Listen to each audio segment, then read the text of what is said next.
Guys, it's Peter Jordan here on the Lost Angler channel at Delta Marine and Outfitters. We're going to take a look today at the new Elite FS. This is a 7-inch unit. It's probably our most popular one that we put on our e-news.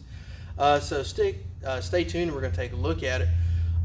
It's not going to be a super in-depth. We've already done a really in-depth one on the Elite TI2. The operating system is the same. We're going to go over some small differences and some of the stuff that I missed on the Elite TI2. So between the two, it should give you every feature possible on it. And so stick around and take a look. By the way, if you like these videos, if you like seeing the tutorials, if you like seeing the electronics, you like seeing the e-news, the kayaks, all that kind of cool stuff, remember to hit like and subscribe. It really helps a lot. We really appreciate it. And let's take a look. Okay guys, so we're going through the systems on the Elite FS. If you remember the video we did not too long ago about the Elite TI2, your operating system is the same. So you'll have your charts right here. You'll be able to come up here to the corner, do your side scanning, sonar, down scan, traditional sonar, any of that kind of stuff you want to do. And you can edit your home screen as well. So essentially all of the same systems that we were looking at last time, we can do now. Like you can come in here and run a split screen. All you have to do is hit it. We don't have it in store demo mode. We're just kind of going through it real fast. And then you can come through, and just like last time, it's really easy to come right here and add.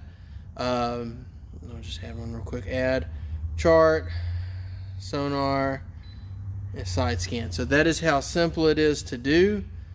And now you'll see it's now right there. So that's really, really simple, easy to add. We're going to come here to our options. Cool thing about that is we can come into here and you've got a lot of really cool setup. But one thing I like as well is we're going to be able to come to our navigation, our charts, and we can take a look at how we do our range rings, heading extensions, courses, grid lines, waypoints, routes, and trails. So you can make sure you've got that cookie crumb trail so you see where you've been, where you haven't been, all that kind of business. We're going to come back. We're going to go over here. We're going to go pull up the chart. One of the things I always like to, I got a lot of grief in the last video about this, is how to set this up. So right here you see speed over ground in miles per hour. We're actually going to come right here and we're going to hit the power button. And this is going to give us some options right here. Now I can press right here and go to data overlay.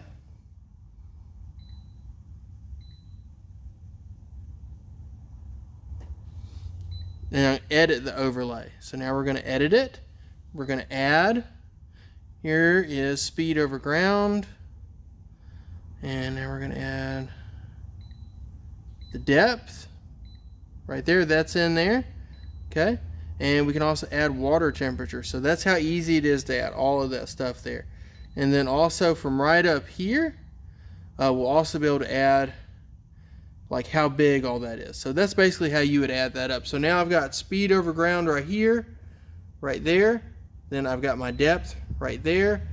And if you notice, I can take it and I can move it around. I can put it wherever I want to. So those are cool options as well. So keep everything how you want it, really easy to do. If I come here and I go to a split screen, I won't have that same depth set up. I've got the depth here, water temp, speed over ground. All right, now let's go to my favorite screen. Now right here, I don't really have that set up. I don't have my depth. I'd have to just take a guess at it. Again, I can come right in here. I can edit that overlay, and I can add, let's see, GPS, speed over ground. Sonar. Again, we're going to add depth. Okay, nice. And then we're going to add water temp. Everything you need in your life. And bam. Done. And then you can also change. Let's see. Go to configure.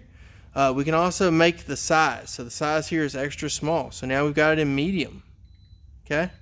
For the water temp. We'll go to medium again. We're going to go to medium for that. And now we're going to spread all these guys out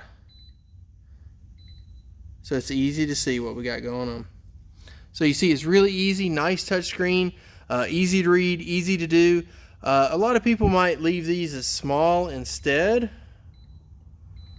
just so they don't quite take up as much room, but it depends on what you need for your vision, your eyesight, all that kind of stuff. So you can kind of get away with a smaller screen. It's really easy to add We're going to go back. Oh, real quick, and we're going to talk about this for just 1 second. Let's say that this is a spot we want to do. We're going to go hit cancel. We're going to save those changes. All right, right on. Restore that cursor. All right, so now we're going to come right here. Let's say we are looking at our side imaging, side scanning. You've got your quick access to your options right here. And let's say that this spot right here, that spot that I just touched, let's say we were in the water and that actually had a really cool piece of structure on it. I can add it as a waypoint. So you've got really cool options. So it'll show right there in the future on your mapping. So that's kind of the basic rundown of this unit. We'll talk about some differences real quick. Okay guys, so if you're like a map junkie like I am and you want to add different map chips, you can totally do it. This is going to come with the C-Maps. Previously I would have said, oh, C-Maps, that's terrible. This year, they're really freaking good. They're pretty awesome. There's only a few things you're missing, some lakes and a few things like that, so you can always add it in there. You can add that through C-Maps or you can add Navionics, whichever one you want to do. And this is where your map chip is going to go. You can slide that in right there and you are good to go. So if you want to change up what you're doing, because some of the Navionics charts have things like satellite overlays and all that kind of business. Now, real quick, the big difference between this and the Elite FS, other than the mounting setup, is the Elite FS and the 7 had just a single pedestal, which was nice. This now is a NEMA 2000 capable device, and what that means is I can link multiple devices together. So I can have multiple types of sonar, I can have multiple screens linked into the same NEMA 2000 network. Now for us here in GNU land, probably not something we're going to use that often, if ever, but if you do, if you decide that is what you want, or if you're running something like it on your bass boat when you want to have 2 screens, this is a really great option. So the Elite FS also has a faster processing speed than the Elite TI2. So it's a really cool system, really nice. I like how intuitive it is. I like the touchscreen features. I like the fact that it's touch assist, so if I need it, I've got it. And also, I love, love, love how simple this unit is to use. It's hands down my favorite unit to suggest to people that are kind of nervous about learning how to use different types of sonar and different types of GPS systems. It's a really simple one. And if you've got more questions, you want a more in-depth look to how to use this, take a look to our video. I'm going to put a link to it in the description on the Elite TI2 because, again, the basic OS has not changed.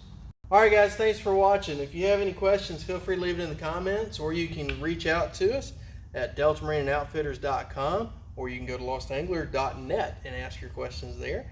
On all of that, you got our contact information. Feel free to call, ask questions, whatever you need to do. If you're here in the Daphne, Fairhope, Spanish Fort, Mobile area, or generally in Lower Alabama, feel free to stop by the store. And we'll see you on the water.